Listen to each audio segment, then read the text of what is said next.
Donc là, il faut télécharger l'application FileZilla.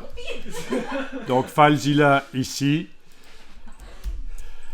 Vous avez le choix entre, pour toutes les plateformes, la version client ou la version serveur. C'est la version client qu'il faut télécharger.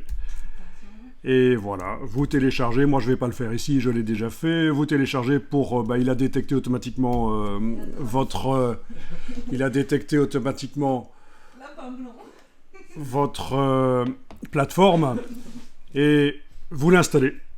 Donc ça, ce sera votre logiciel FTP. Bon, il en existe plein d'autres, mais FileZilla est open source et comme ça, il n'y a pas à payer.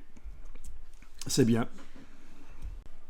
Voilà, donc FileZilla déjà installé chez moi, je vais le lancer et vous allez donc voir à quoi ça ressemble. Faites-le aussi chez vous.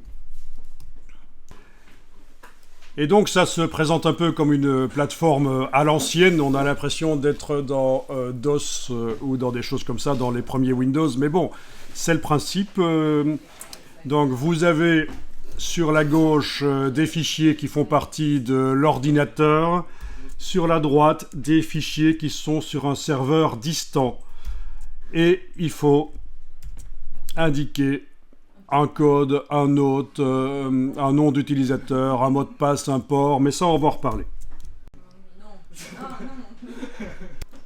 Alors, vous connaissez le HTTP, j'imagine. Forcément, c'est l'accès au site web.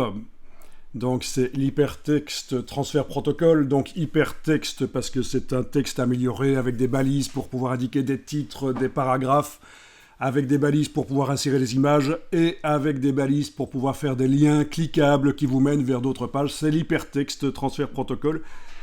Et donc, c'est ce qu'on appelle le 3xW, le World Wide Web. Donc, c'est là qu'on met les sites web. Mais à côté de ça, sur le réseau, il y a le FTP.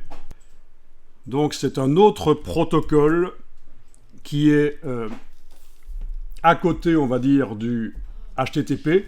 Et c'est un protocole pour le transfert de fichiers sur le web.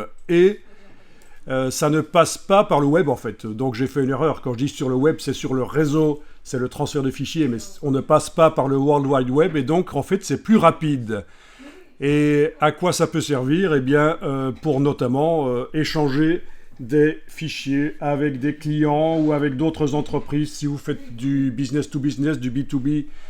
Alors là, vous pourriez dire, oui, mais on peut toujours utiliser un WeTransfer ou d'autres choses pour transférer des fichiers, on peut les envoyer par mail, etc. Oui, sauf que c'est davantage susceptible d'être piraté, d'être intercepté, et quand on échange des choses importantes, c'est peut-être pas l'idéal, et c'est pas très pro. Donc la méthode la plus pro pour échanger les fichiers, c'est le FTP, et donc vous allez voir comment ça fonctionne. Et en fait, donc, on va avoir accès à un espace serveur. Donc il faut avoir acheté un espace serveur chez un provider, chez un fournisseur d'espace web, d'espace serveur.